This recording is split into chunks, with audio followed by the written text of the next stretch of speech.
everyone, Katrina here, and today I'm going to take you through an example how we can use Lagrange multipliers to solve a constrained optimization problem. Make sure to subscribe for more videos and watch to the end. Okay, let's dive in.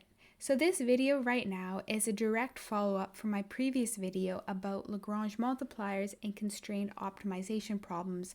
And in that previous video, I walked through the step-by-step theory of what this problem means, what the theorem is, break down all the components of the theorem, and how we can apply it to our constrained problems. So now we're going to show an example where we apply this theory to a real-life example, and we'll walk through it in a step-by-step manner. So the example that we're considering today is that we want to find the maximum of a function f of x, which equals to x1 plus 3x2 minus 2x3. So the max, in this case, we're looking for the max. And when we do constrained or any optimization problems, we're looking for either the maximum or the minimum. We are trying to optimize a solution, optimize a problem to find an optimal solution. So in this case, the optimal solution is going to be our maximum. So again, we can either have max or min as the two options. This function f of x over here represents our objective function. So that's the terminology that we use. This is the function that we are trying to optimize.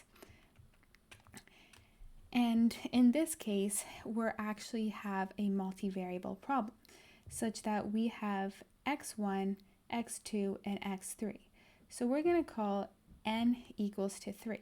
So that means it exists in space, in 3 dimensions. And this is a multivariable calculus problem. So when we optimize it, tools such as partial derivatives will have to be used. Okay, so let's look at what our constraint is. So that's kind of the big thing that's different about these types of problems. So we're trying to optimize this, but it's on a sphere. So we want to find the optimal solution of this function on the sphere x1 squared plus x2 squared plus x3 squared equal to 14. So this here is a non-linear constraint. So again, with Lagrange multipliers, we can solve things that have nonlinear constraints, and that's amazing. And in particular, we also only have one constraint. So P is going to be the number of constraint functions. So in this case, we just have one constraint. Okay? So that's kind of the problem that we're dealing with here.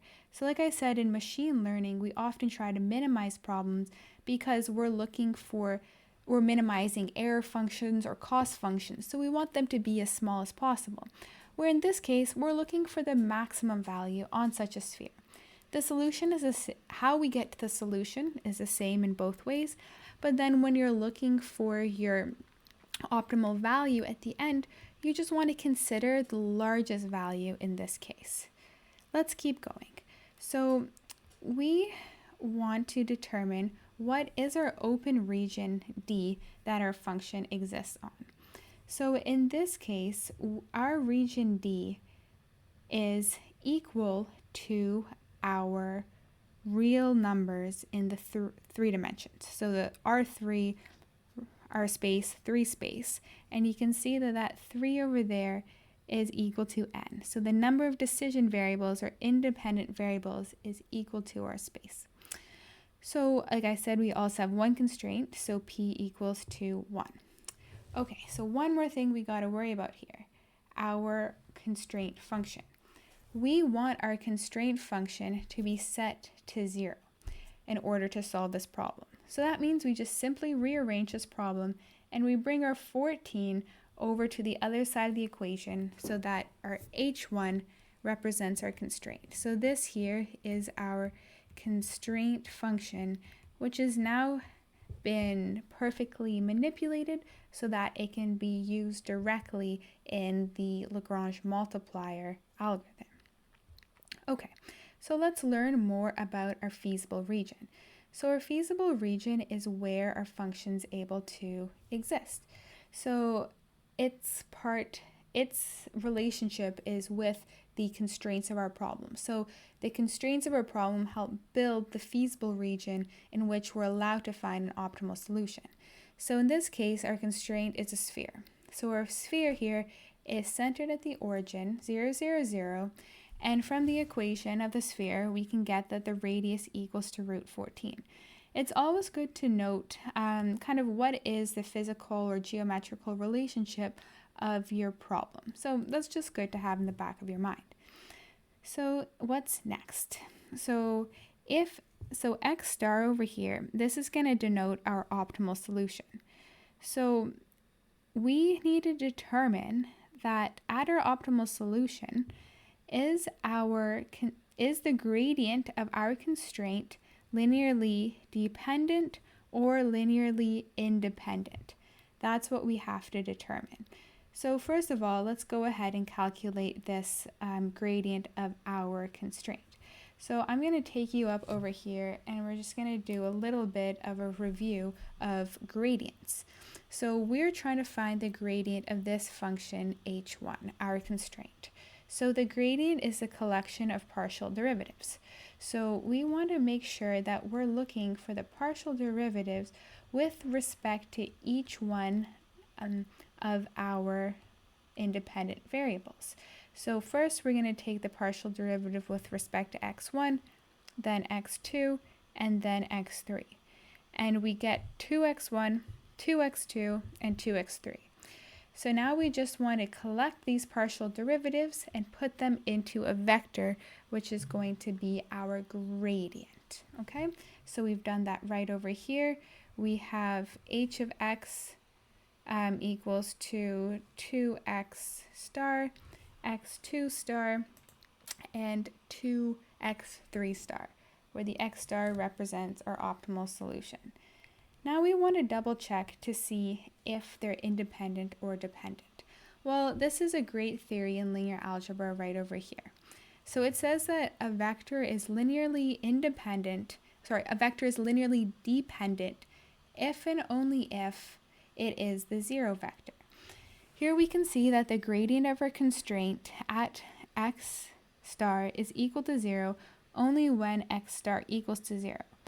But x star will never equal to 0 on our feasible region. So that gives us a big happy face.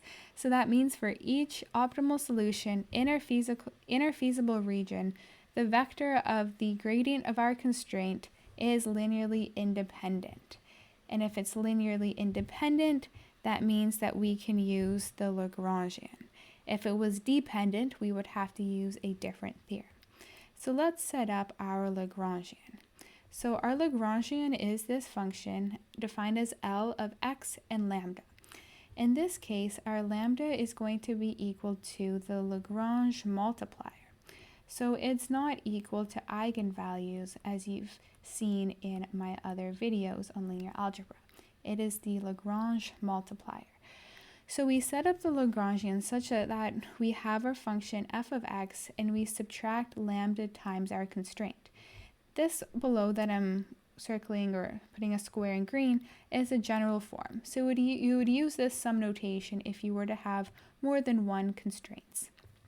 Okay, the next thing we have to look at is this following theory. So if x is an optimal solution, then that means there exists a Lagrange multiplier such that the gradient of the Lagrangian equals to 0. So this is where I want you to go back and think about your grade 12 math when you're trying to find maxima and minima. You would take the first derivative of your function, set it to 0, solve for x, where these values of x would be your critical values and your candidates for your max and your min. So that's essentially the same thing we're doing here. And in this case, since it's multivariable, we have to take the gradient of the Lagrangian, set it to 0, and then find our optimal values, our candidate optimal values for x and for lambda. Okay, so that's kind of this step-by-step process I have over here. Number 1, take the gradient. We'll just write that differently. We'll write that in our purple over here. So number 1, we're taking the gradient. Number 2, we're setting it equal to 0. Number 3, solve for x star, which are our candidate optimal solution. Number 4, solve for your lambda star, your Lagrange multiplier. And number 5, plug your optimal solution into your original objective function to solve for your optimal value. So don't get confused between optimal solutions and optimal values.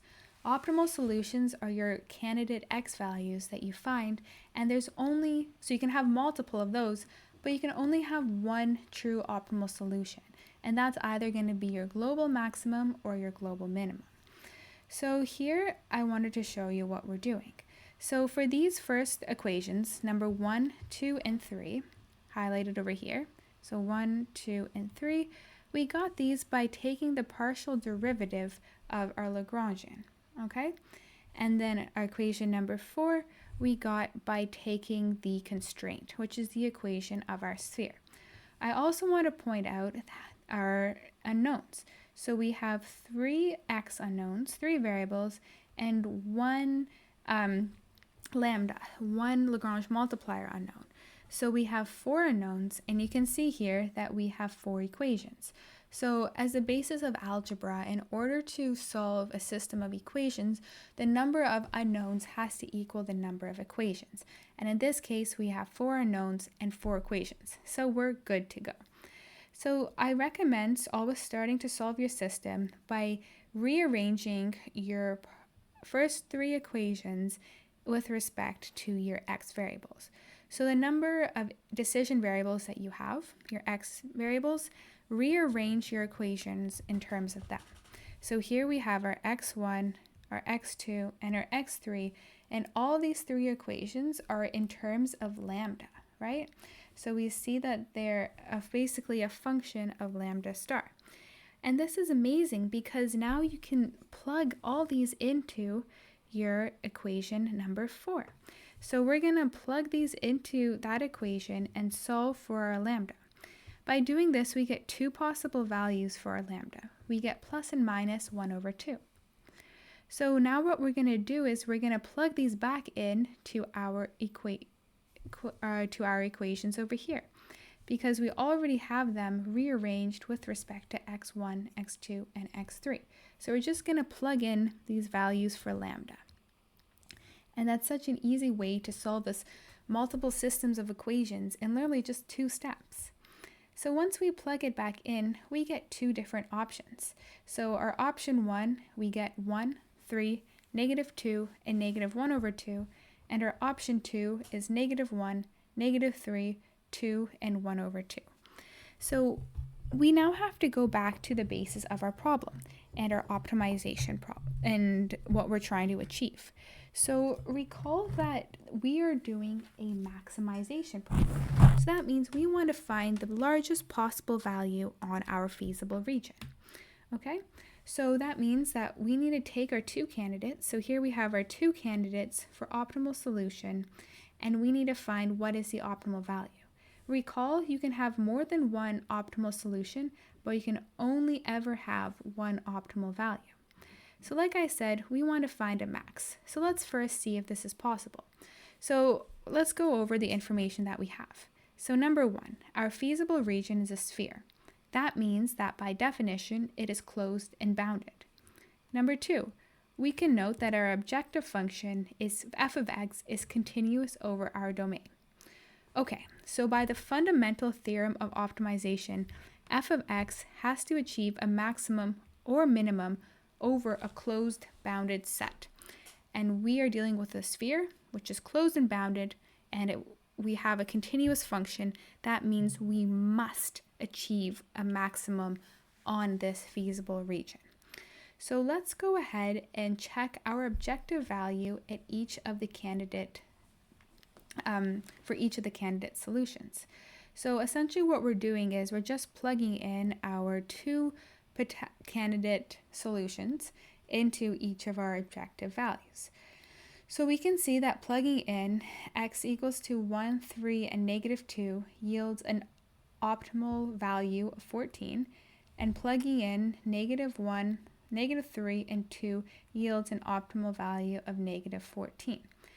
Since we're trying to find the maximum, that means that 14 is our as our optimal value because it is the largest value that we can achieve over our feasible region. And that is it. You have solved this problem. Always make sure to check all of your candidate optimal solutions in order to find that one perfect optimal value. If you have some questions about the theory, make sure that you watch the earlier video that goes through all the theorems and explains all the equations. And if you still have questions, feel free to write them in the comments and I will get back to you as soon as possible. And please subscribe for more videos. I'll look forward to seeing you next time.